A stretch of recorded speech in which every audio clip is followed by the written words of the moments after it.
birthday, which probably sounds like a bit of an odd present to give somebody, but it was something that I actually wanted. She knew this was something that I wanted to do, so it just made sense.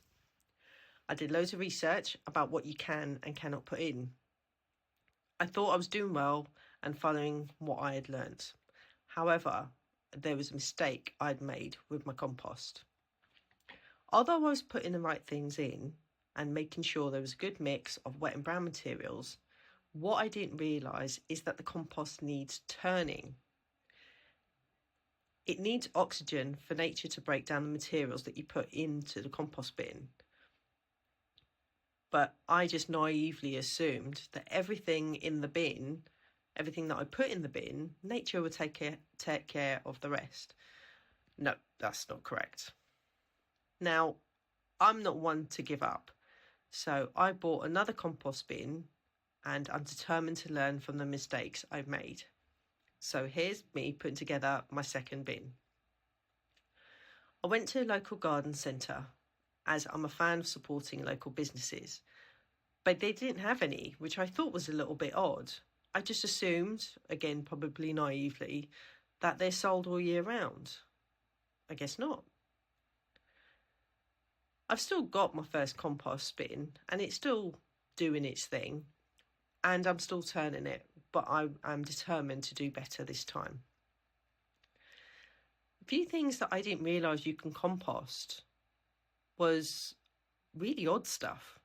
Now, we've all heard of the usual stuff like grass cuttings and carrot tops and leaves, but I didn't realise you could also compost hair from your hairbrush and nail clippings. That sounds a bit gross, but if you think about it, it makes sense. They're all organic materials. Also, another little one that I've learnt recently is wine corks. Not the plastic ones, the proper corks. All you need to do is cut them up into little pieces and they'll break down faster. Ta-da! Here's my newest compost bin. Didn't take long to put together, did it?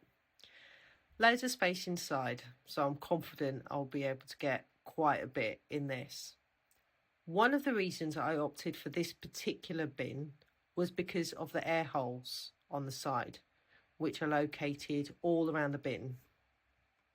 As I'm determined to learn from my previous mistakes, I know it's important to ensure air is flowing into this compost bin, which will help break down anything organic inside. This doesn't mean I won't be turning the compost regularly. Of course I will, just helps. The first bin is at the bottom of the garden, so it kind of makes sense putting a new one next to it. I mean, there's plenty of space. Now I'm going to start adding some bits to my compost, so let's get started. I've got some branches and twigs which need to be made into smaller pieces. This would go way quicker if I had a chipper, but I don't. So I'm breaking them down by my hands, the old-fashioned way. In a previous video, I showed how I use shredded cardboard in my compost. I've added a link below if you want to have a look to see how I do that. I add scraps from my kitchen too. I make a compost bag from a newspaper. If you're interested in knowing how to make your own compost bag, I've got the link below. So that's it enough for today. I hope this video helps on getting started with composting. I'm looking forward to sharing my progress. Happy composting!